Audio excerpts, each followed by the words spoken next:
तो ट्रंप और जिनपिंग के बीच इस समय बीजिंग में थोड़ी देर में बातचीत की शुरुआत होगी और बातचीत पर पूरी दुनिया की भी नजर है। बैठक इसलिए अहम है क्योंकि इस मुलाकात के बाद ईरान संकट का समाधान निकल सकता है क्या, यह एक बड़ा सवाल है, क्योंकि इसी सुपर मुलाकात के तहत सवाल डील या वॉर, क्योंकि जिनपिंग के साथ हो रही बैठक में ईरान और स्ट्रेट ऑफ हार्मुज के मुद्दे पर बातचीत संभव है। लेकिन इसी बातचीत को देखते हुए जो इस वक्त तस्वीरें आ रही हैं वो क्या सिग्नलिंग कर रही हैं, उसके जरिए क्या सामने आ रहा है, क्योंकि ईरान से तनाव पर क्या होगी बात और स्ट्रेट ऑफ हार्मुज पर भी क्या इस बात के जरिए निकल सकता है कोई बड़ा फैसला, डील पर क्या बात होगी, ये सबसे बड़ी खबर है। क्योंकि ट्रंप और जिनपिंग की इस मुलाकात की जो तस्वीर आपके सामने है उसमें बातचीत अब जारी है और बीजिंग में ही आमने सामने की बातचीत को लेकर यह खबर, ईरान और हॉर्मुज के मुद्दे पर चर्चा संभव है, ट्रेड डील और ताइवान पर भी होगी वार्ता। ये इस वक्त एक सबसे बड़ी खबर जहां देखना होगा कि डोनाल्ड ट्रंप की ये बीजिंग यात्रा के जरिए वो क्या अमेरिका को दिखा पाएंगे कि वो क्या लेकर वापस लौटे हैं। हालांकि जिस स्तर पर अब बातचीत हो रही है उसमें सवाल ट्रेड को लेकर है, उसमें सवाल टैरिफ और मार्केट को लेकर है, टेक को लेकर है, क्योंकि जिस बड़े डेलीगेशन के तहत तस्वीरें हमारे सामने आ चुकी हैं, जाहिर सी बात है अमेरिका की बीजिंग से उम्मीदें बहुत ज्यादा हैं और अब बीजिंग में ट्रंप और शी जिनपिंग की इस मुलाकात के जरिए क्या निकलकर सामने आता है इस पर दुनिया की नजर है। हालांकि ट्रेड को देखते हुए डोनाल्ड ट्रंप का एम क्या है, इसको लेकर करेंगे सवाल। ईरान के साथ बढ़ते तनाव के बीच चीन का रुख क्या है, क्या संकेत डोनाल्ड ट्रंप को शी जिनपिंग इसको लेकर देते हैं, इसको लेकर भी एक्सपर्ट से करेंगे सवाल। हालांकि दोनों का क्या सहयोग किसी भी स्तर पर डायलॉग और डिप्लोमेसी के जरिए आगे बढ़ पाता है, करेंगे सवाल। क्योंकि खास पैनल इस वक्त हमें स्टूडियो में ज्वाइन कर चुका है Major General Sanjay Mason sir, रक्षा विशेषज्ञ स्टूडियो में इस वक्त हमें ज्वाइन कर चुके हैं। साथ ही महेश सचदेव सर, पूर्व राजदूत भी इस वक्त हमारे साथ हैं और साथ ही आपको बता दें राजनीतिक विश्लेषक अमेरिका से इस वक्त पूर्णिमा नाथ हमें ज्वाइन कर चुकी हैं और साथ ही बता दें कि बीजिंग से ही वरिष्ठ पत्रकार अखिल पराशर हमारे साथ हैं और हमारे सहयोगी मनीष झा। मनीष, बहुत देर से आप चीन के इस ग्रैंड वेलकम की बात कर रहे हैं, मेरा पहला सवाल आप ही से इसी को लेकर होगा कि जिस भव्य तरीके से ग्रैंड वेलकम किया जा रहा है, क्या उसी लिहाज से डोनाल्ड ट्रंप के साथ ट्रेड को लेकर भी शी जिनपिंग उतना बड़ा दिल दिखा पाएंगे, करें इसको लेकर सवाल। उससे पहले यही भव्य तस्वीरें करुणा जो आप दिखा रहे हैं उसका क्विक अपडेट करुणा। बिल्कुल, तस्वीरें तो भव्य आ रही है, लेकिन क्या वाकई में ये जो विजिट है वो भव्य हो पाएगा? और मैं सबसे पहले अखिल पाराशर में आपका ही रुख करना चाहूंगा, क्योंकि बीजिंग में क्या हो रहा है वहां रियल बिजनेस इस वक्त देखा जा रहा है। और अखिल पाराशर, एक बात बताइए, कितनी उम्मीदें की जाए, क्योंकि डोनाल्ड ट्रंप दूसरी बार पहले 2017 में पहुंचा और उसके बाद हमने देखा रिश्ते कितने ज्यादा खराब हो गए थे। क्या इस बार कुछ और होने वाला है, क्या लग रहा है आपको? जी बिल्कुल, धन्यवाद बुलाने के लिए। देखिए, ये जो ट्रंप की ये मुलाकात, दूसरी मुलाकात। अच्छा अखिलेश, आपको पूरी माफी के साथ रोक रहा हूं क्योंकि एक अहम अपडेट दे रहे हैं। बड़ी खबर क्या है, जिनपिंग के साथ बैठक में डोनाल्ड ट्रंप का बयान आ गया है, चीन के साथ अमेरिका के रिश्ते शानदार हैं, ये डोनाल्ड ट्रंप की तरफ से कहा गया। लेकिन सच्चाई क्या है ये तो हर कोई जानता है कितने शानदार है। जिनपिंग के साथ बैठक में डोनाल्ड ट्रंप की तरफ से ये जो बयान है वो दिया गया है कि चीन के साथ अमेरिका के रिश्ते शानदार हैं। अखिलेश, इसको भी आप ऐड ऑन करिए, जो मेरा, माफ कीजिएगा अखिल, आप इसको ये ऐड ऑन करना चाहूंगा, ये जो बयान, ये जो स्टेटमेंट दिया गया डोनाल्ड ट्रंप की तरफ से कि चीन के साथ अमेरिका के रिश्ते शानदार। और मेरा सवाल जो था, आप कंटिन्यू करिए। अखिल, वापस आपके पास आते हैं। ये विजिट एक सिग्नल है, क्या स्टेप बाय स्टेप एंगेजमेंट की शुरुआत होगी, क्या एक कॉन्फिडेंस बिल्ट अप हो पाएगा डोनाल्ड ट्रंप के इसी बयान के बाद? मैं यह सवाल आपसे इसीलिए कर रही हूं, क्या वो कॉन्फिडेंस बिल्ट अप हो पाएगा दोनों के बीच? जी बिल्कुल बिल्कुल, देखिए, ये ट्रंप की दूसरी मुलाकात हो रही है, दूसरी बार उनकी चाइना विजिट हो रही है। पहले 2017 में हुई थी, तो 9 साल बाद उनकी मुलाकात हो रही है। और आज सुबह 10 बजे, यानी कि मैं चाइना के टाइम के हिसाब से बात कर रहा हूँ, सुबह 10 बजे जो शी और ट्रंप की मुलाकात हुई, हैंडशेक हुआ, ये हुआ ग्रेट हॉल ऑफ पीपल में। जो कि आप बोल सकते हैं कि चीन का ये संसद भवन है, वहां पर ये हुआ ये। उसके बाद हैंडशेक होने के बाद दोनों जो ये शीर्ष नेता हैं, इन्होंने एक दूसरे के जो काउंटर पार्ट्स है, जो ऑफिशियल्स है, उनसे मुलाकात हुई। फिर उसके बाद एक भव्य वेलकम सेरेमनी हुई, जो कि बड़ी शानदार थी। और उसके बाद फिर गार्ड ऑफ ऑनर दिया गया, और उसके बाद फिर दोनों अंदर भीतर चले गए, द ग्रेट, जहां पर जिस कक्ष में ये मुलाकात हो रही है।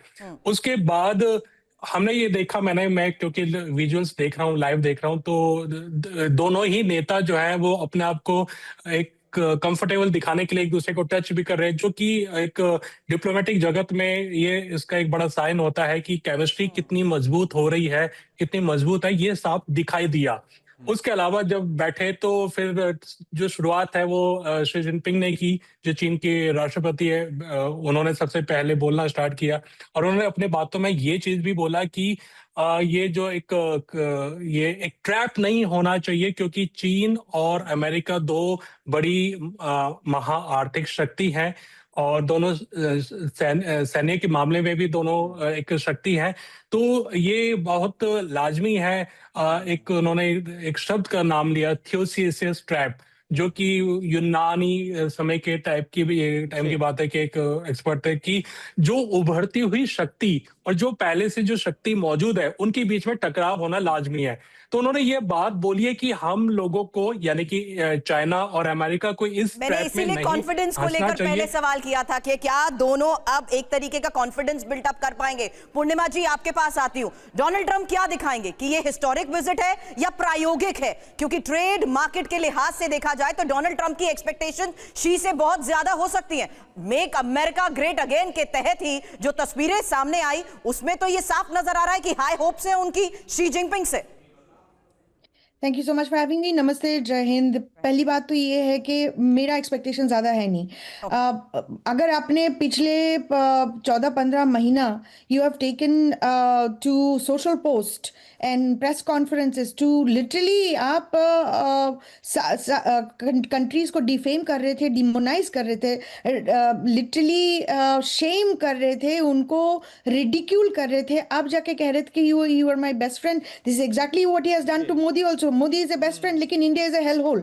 This is what the narrative they are building against China is very clear. अभी यहाँ पे सिर्फ एक narrative के नहीं है, literally national security की espionage investigation आप ले लीजिए, academic क्षेत्र में यहाँ पे जिस narrative का ground आप बता रही है, what will this lead to then? I don't have much expectation at this point of time. China very well knows at this point of time कि प्रेसिडेंट ट्रंप वहां पे गए कुछ कारण के लिए। Obviously ईरान का मसला। पूर्णिमा जी, एक बात बताइए, ये तो बहुत दिलचस्प है। आपने भी कई बार इससे पहले कई डिस्कशन में जिक्र किया कि लगातार अगर अप्रूवल रेटिंग्स की बात करें डोनाल्ड ट्रंप की, तो वो लगातार टैंक कर रही है, यानी कि लगातार वो गिर रही। और अब बस कुछ ही वक्त के बाद, कुछ महीने के बाद मिड टर्म इलेक्शंस भी हैं। तो ऐसे में रिपब्लिकन्स को क्या काफी उम्मीद होगी कि अगर यहां से कुछ भी हासिल करके वापस जाते हैं डोनाल्ड ट्रंप, तो शायद से बेड़ा पार हो जाए मिड टर्म इलेक्शंस में? देखिए, इंटरनली बहुत कुछ चल रहा है, ठीक है। शायद कभी और बात कर सकते हैं इसके बारे में, but at the end of the day यहाँ पे रीडिस्ट्रिक्टिंग हो रही है। डोनाल्ड ट्रंप की पार्टी, हमारी party Republican party is going after literally decimating the Democrat seats. वो हो रहा है यहाँ पे। अगर मैं आपको संक्षेप में दो चीज बताने चाहूंगी। Either this mid term election is going to be cancelled for any reason, doesn't matter what reason is going to be cited. जो भी रीजन दिया जाएगा उसका एम यही होगा कि डोनाल्ड ट्रंप हारना नहीं चाहते, कि ये अगर इलेक्शन हुआ है, सही तरह हुआ है, टाइमिंग इंपॉर्टेंट है उस लिहाज से। मनीष, क्या प्रैक्टिकली डोनाल्ड ट्रंप कुछ दिखा पाएंगे कि वो इस विजिट के बाद डिलीवर कर पाए हैं? देखिए, मुझे तो सबसे अच्छा लगा जब ट्रंप कह रहे थे शी जिनपिंग को कि you are a great leader, और मैं ये कह रहा हूँ, लेकिन मेरी बड़ी आलोचना होती है इस बात को लेकर, लेकिन मैं सच में कहता हूँ कि आप बड़े महान नेता हैं। तो शी जिनपिंग हंस रहे थे, मनी मन सोच रहे होंगे चुप कर, तू तो जनरल मुनीर को और शहबाज शरीफ को भी ग्रेट लीडर कह रहा था। तो क्या है ना कि ट्रंप के इस अंदाज को, इस अदा को अब सब समझ गए हैं कि ट्रंप बैठकर मुंह पर सामने में बहुत तारीफ करते रहते हैं, तो अब उसे कोई लोड नहीं लेता। और शी जिनपिंग तो हरगिज नहीं लेते हैं। ट्रंप दिन भर में जितना बोलते हैं उतनी तो वो सांस नहीं लेते हैं। तो मतलब वो बहुत ही शान से, बहुत धीरे से, बहुत कम बोलते हैं। तो वैसी स्थिति में आप सोचिए कि ट्रंप के इस लप्पेबाजी का उन पर कुछ असर नहीं पड़ने वाला है। दूसरी बात जो यहाँ पर आती है कि ट्रंप को जरूरत है अभी चीन से कुछ हासिल करके ले जाने के लिए। ट्रंप को चुनाव लड़ना है, शी जिनपिंग को चुनाव नहीं लड़ना है। उन्होंने तो अपने पूरे जीवन भर का अपना एजेंडा सेट कर रखा है। तो वैसी स्थिति में जाहिर है कि काफी मजबूत पोजीशन पर चीन इस वक्त बैठा हुआ है। और ऐसी स्थिति में जब ट्रंप सोचते हैं कि वो बड़े डील मेकर हैं, लेकिन चाइनीज बहुत ही जटिल नेगोशिएटर हैं। तो चीन से क्या हासिल करके ले जाएंगे इस मीटिंग में, जिस मीटिंग को हम दिखा रहे हैं वो वाकई में दिलचस्प बात होगी। बिल्कुल। लेकिन एक बात तो जरूर है कि ट्रंप को एहसास हो गया होगा कि चुनावी राजनीति में चीन को घुड़की देना और बिल्कुल, और इस बात का इंडिकेशन भी साफ है क्योंकि दोनों जो नेता है, जो ऐसी पर्सनैलिटी है, हम ये साफ समझ सकते हैं कि बहुत ज्यादा हार्ड बार्गेनिंग यहां पर होने वाली है। एजेंडे में बहुत कुछ है, ट्रेड है, ताइवान है, टेक्नोलॉजी है, यूक्रेन है, ईरान है। क्या होता है अभी देखना होगा, क्या कॉन्क्रीट निकलकर सामने आता है, इस पर लगातार हम आप सभी से चर्चा कर रहे हैं। लेकिन इस बीच एक बड़ी खबर इस दौरे को लेकर, देखिए आपको याद होगा साल 2017 में डोनाल्ड ट्रंप इससे पहले गए थे और वो आखिरी, अगर इससे पहले अगर हम बात करें तो वही थे वो आखिरी राष्ट्रपति जो कि चीन के दौरे पर गए थे और वो थे डोनाल्ड ट्रंप। साल 2017 में वो था उनका पहला चीन का दौरा। ट्रंप के चीन दौरे से अमेरिका को अब बहुत ज्यादा उम्मीद है। हॉर्मुज़ स्ट्रेट खुलवाने में चीन मदद करे, ये ट्रंप चाहते हैं क्योंकि हम देख रहे हैं कि कैसे डोनाल्ड ट्रंप फंस चुके हैं यहां पर। ट्रंप चाहते हैं कि चीन ईरान पर दबाव डाले, जो एक डेडलॉक बना हुआ है वो खत्म होने का नाम नहीं ले रहा है।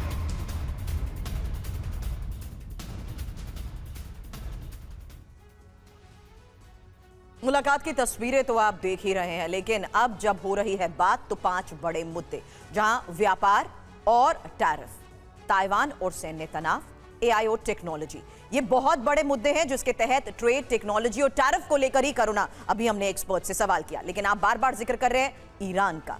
करुणा। बिल्कुल, तो देखिए ईरान युद्ध को लेकर क्या जो डोनाल्ड ट्रंप चाहते हैं, यानी कि जो एक अहम साझेदार है, तो क्या हाथ पीछे खींच ले चाइना, ऐसा हो पाएगा? हॉर्मुज़ संकट में क्या चीन कोई एक्टिव रोल निभा पाएगा? इस बीच ट्रंप का चीन दौरा क्यों अहम है? नंबर 1, 9 साल के बाद अमेरिकी राष्ट्रपति की चीन की यात्रा है, और नंबर 2, ईरान युद्ध को लेकर चीन के साथ डील संभव है, यह माना जा रहा है। हालांकि ऊर्जा संकट के बीच चीन के साथ समझौते भी संभव है, और सबसे महत्वपूर्ण, ट्रंप का यह दौरा तय करेगा नया ग्लोबल ऑर्डर।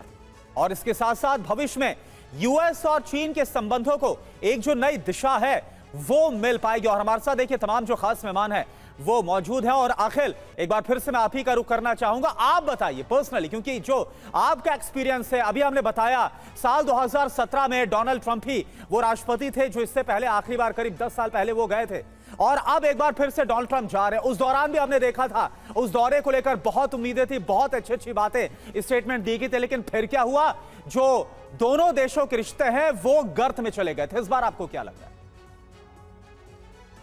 जी देखो, थोड़ा अंतर नजर आता है। 2017 में जब ट्रंप चाइना आए थे, तब चाइना की जो तरीका था वो ये जताने का, ये दिखाने का था कि देखिए चाइना जो है वो अमेरिका के बराबर है, हम किसी से कम नहीं है, और हमारा जो स्टेचर है वो आपके बराबर ही है।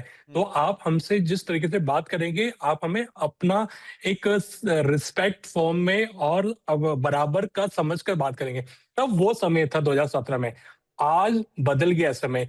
आज मैं अगर देखूं तो चाइना वो है एज पर है। चाइना थोड़ा मतलब अगर 19-20 में देखें तो वो 20 पर है, और चाइना को उतनी नहीं पड़ी जितनी आज अमेरिका को पड़ी है, और अमेरिका थोड़ा आज डाउन साइड की तरफ है। तो इसलिए जो मुलाकात 2017 की और 2026 की, उसमें बड़ा अंतर नजर आया ये चीज। और जो आज स्टेचर है चाइना का, अखिल, आज के सिनेरियो में इस बात को तो रूल आउट नहीं कर सकते कि चाइना को भी उस मार्केट की जरूरत है। इसमें मैं सबसे बड़ा सवाल टेस्ला को लेकर कर रही हूं, क्योंकि सबसे ज्यादा गाड़ियां चाइना में बिकती हैं। दूसरा, अगर आप बैन की बात भी देखें तो एक्स अगर चाइना में पूरी तरीके से बैन है, और स्पेस एक्स का भी जिस तरीके से कंपटीशन है चाइना के साथ, क्या आपको लगता है कि बिजनेस पॉइंट ऑफ व्यू से एक राह या एक कॉरिडोर वापस खुल सकता है? क्योंकि बीजिंग को भी उसी मार्केट की जरूरत है, उसी गेन की जरूरत है ट्रेड के लिहाज से। देखिए, डेफिनेटली ये बात तो है कि जो चाइना की और अमेरिका की जो इकोनॉमी है वो एक दूसरे से इंटरडिपेंडेंट है। दोनों को एक दूसरे की का सहयोग, दूसरे को एक दूसरे का साथ चाहिए चाहिए। ऐसा नहीं है कि चाइना वो अपने आप में अलग रहेगा, वो कहेगा कि मैं फुली डिपेंडेंट हूँ अब, मतलब मैं इंडिपेंडेंट हूँ, ऐसा नहीं है। दोनों को एक दूसरे की वो चाहिए। लेकिन आज ये देखिए ना कि अमेरिका को क्या चाहिए। अमेरिका को चाहिए कि जो एक्सेस है वो मिल जाए चाइना में। जो उसकी जो कंपनी है, अमेरिकी कंपनी जो चाइना से निकल के जा रही है, तो वो चाहते हैं कि उसको ज्यादा रियायत दी जाए चाइना में। उसके अलावा वो चाहते हैं कि जो एग्रो बेस्ड जो प्रोडक्ट्स है वो चाइना उससे ज्यादा खरीदे, ये सब चीजें। और साथ में हमें ये भी देखना है कि उसको रेयर अर्थ भी चाहिए, क्योंकि आप जानते हैं कि पूरी दुनिया में 80% जो सप्लायर है रेयर अर्थ के, जो दुर्लभ खनिज कहते हैं, वो चाइना करता है। हाँ। और आपको ये पता ही है कि रेयर अर्थ आज बहुत इंपॉर्टेंट एसेट है, बहुत इंपॉर्टेंट चीज है, चाहे वो सेमी कंडक्टर बनाने के लिए है, चाहे उनको वेपन बनाने के लिए। और अखिल जहां एक तरफ रेयर अर्थ को लेकर कोई डील होती है या नहीं ये देखना होगा, लेकिन चीन भी ये चाहेगा कि जो उसके सेमीकंडक्टर्स और जो चिप है उसके लिए जो अमेरिका अपना मार्केट और ज्यादा खोले, यानी कि बहुत ज्यादा यहां पर जो हार्ड बार्गेनिंग है जिसका बार बार जिक्र हो रहा है वो होने वाला है। एक और बड़ी खबर का रुख करें अखिल, इसलिए आपको रोका है। ट्रंप के चीन दौरे के बीच बड़ा दावा, ईरान को हथियार बेचने की तैयारी। चीनी कंपनियों ने हथियार बेचने पर चर्चा की है। तीसरे देशों के जरिए हथियार बेचने की योजना है।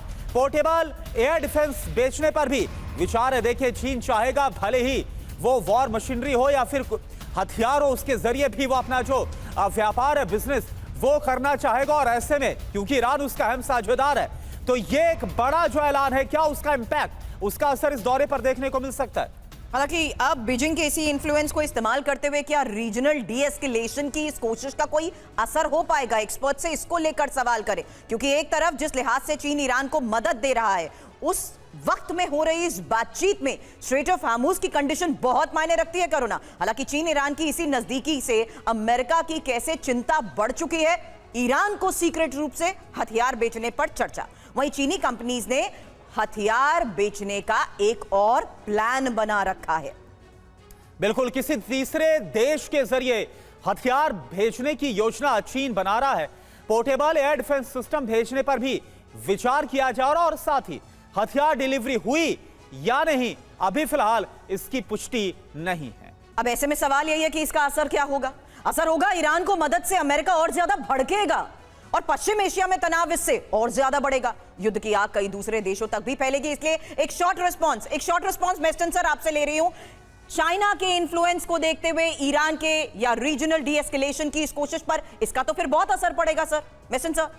अब देखिए, अमेरिका को ईरान की बड़ी धमकी। खबर है जहां अमेरिकी हमले का जोरदार जवाब देंगे और हमारी सेनाएं युद्ध के लिए तैयार है। ईरान ने एक बार फिर दोहराया, पहले से ज्यादा खतरनाक हमले होंगे।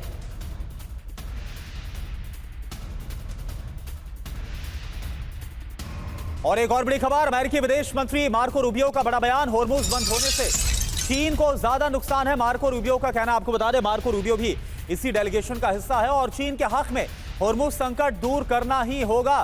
तो आप देखिए, चीन पर भी एक तरीके से इस बयान के जरिए दबाव बनाने की कोशिश। सुनिए बोल क्या रहे हैं मार्को रूबियो।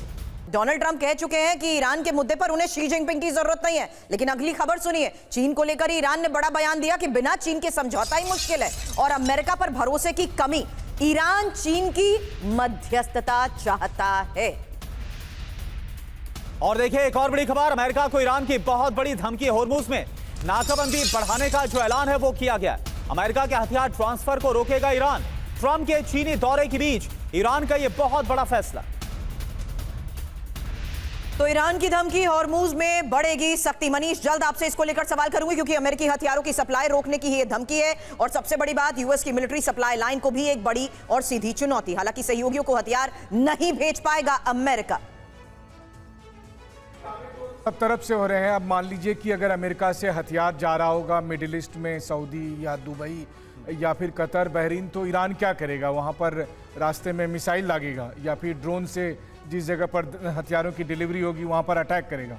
अगर ऐसा होता है तो युद्ध शुरू हो जाएगा, अगर सच में ईरान ऐसा करता है तो। अभी दावे किए जा रहे हैं। ईरान के स्पीकर ने कहा कि हम जो है सो डर्टी बम का इस्तेमाल करेंगे। ईरान की तरफ से कहा जा रहा है कि हम किसी भी कीमत पर हथियार भेजने नहीं दिए जाएंगे। ये सब स्थितियां इस बात को बताती है कि 40 दिन के जंग के बाद ईरान को ये लगता है कि बस अब हम तो अमेरिका को कभी भी पटकनी दे देंगे। कम से कम बयानबाजी में तो वो यही कर रहे हैं। लेकिन हाँ, हकीकत क्या है? हकीकत इस स्थिति में है कि हॉर्मुज स्ट्रीट से ईरान के जहाज आ जा नहीं पा रहे हैं, क्योंकि वहां पर अमेरिका ने अब ब्लॉकेट कर दिया है, जिसकी कीमत भारत, चीन और दूसरे दुनिया के देश चुका रहे हैं, जिसके लिए ट्रंप अब चीन की मदद चाहते हैं, ताकि वो चाहते हैं कि चीन ईरान सरेंडर कर ले।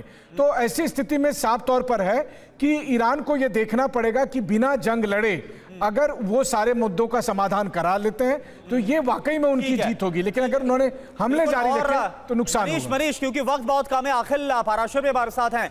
क्या अखिल, अभी तक तो हम देख रहे थे मध्यस्थ के तौर पर जो पाकिस्तान है वो काफी एक्टिवली भूमिका निभाता नजर आ रहा था, लेकिन हुआ कुछ नहीं है। क्या चीन वो मध्यस्थ साबित हो सकता है कि जो हुआ नहीं अब तक वो हो जाए अमेरिका और ईरान के बीच में? देखिए, पाकिस्तान कोई मध्यस्थता नहीं कर रहा था, वो तो एक पपेट था। बिल्कुल, वो तो अपनी एक जगह प्रोवाइड कर रहा था कि आ जाओ कुछ यहाँ मेरी जगह पर बैठ जाओ और यहाँ कुछ आपस में बातें कर लो। वो हम पाकिस्तान को हम उस तरीके से कंसिडर नहीं करेंगे। अगर हम देखें तो मध्यस्थता करने की जो ताकत है वो चीन के पास है और रशिया के पास है, लेकिन चीन के पास ज्यादा है। तो जो अगर मध्यस्थता की अगर बारी आती है और करने की जरूरत पड़ती है तो उसमें चाइना ही रोल अच्छे निभा सकता है, क्योंकि ईरान जो है, ईरान और चाइना का अच्छा संबंध है। और यूएस अखिल भाई, चीन ने मध्यस्थता की थी अफगानिस्तान और पाकिस्तान की, अभी पाकिस्तान और तालिबान की मध्यस्थता की थी। आप देख ही रहे हैं कि लड़ाई चल रही है। चीन का भी मध्यस्थता का कोई सफल रिकॉर्ड नहीं है। लेकिन ये बात आपकी सच है कि लेकिन जब तक दोनों पार्टी सहमत नहीं होते, उनकी मंशा नहीं रहेगी मध्यस्थता करने की, तब तक चाहे कोई भी आ जाए, कितना भी बड़ा सुपर पावर आ जाए, वो नहीं करवा पाएगा। तो और मेरा ये भी मानना है कि आप इसको ये क्यों कहते हैं कि अमेरिका और ईरान के बीच में मध्यस्थता, हम इजराइल को बार बार क्यों भूल जाते हैं? इजराइल का होना बहुत जरूरी है। जब तक इजराइल नहीं होगा, मुझे लगता है कि इसका समाधान नहीं निकलेगा। तो तीनों पार्टीज का बैठना बहुत इंपॉर्टेंट है, तभी मध्यस्थता हो पाएगी, तभी इसका समाधान निकल पाएगा। हम बार बार इजराइल को भूल जाते हैं। चलिए, लेकिन इस बीच द्विपक्षीय बैठक से बड़ी खबरें सामने आ रही हैं। ये मेगा कवरेज टीवी 9 भारतवर्ष पर जारी रहेंगी।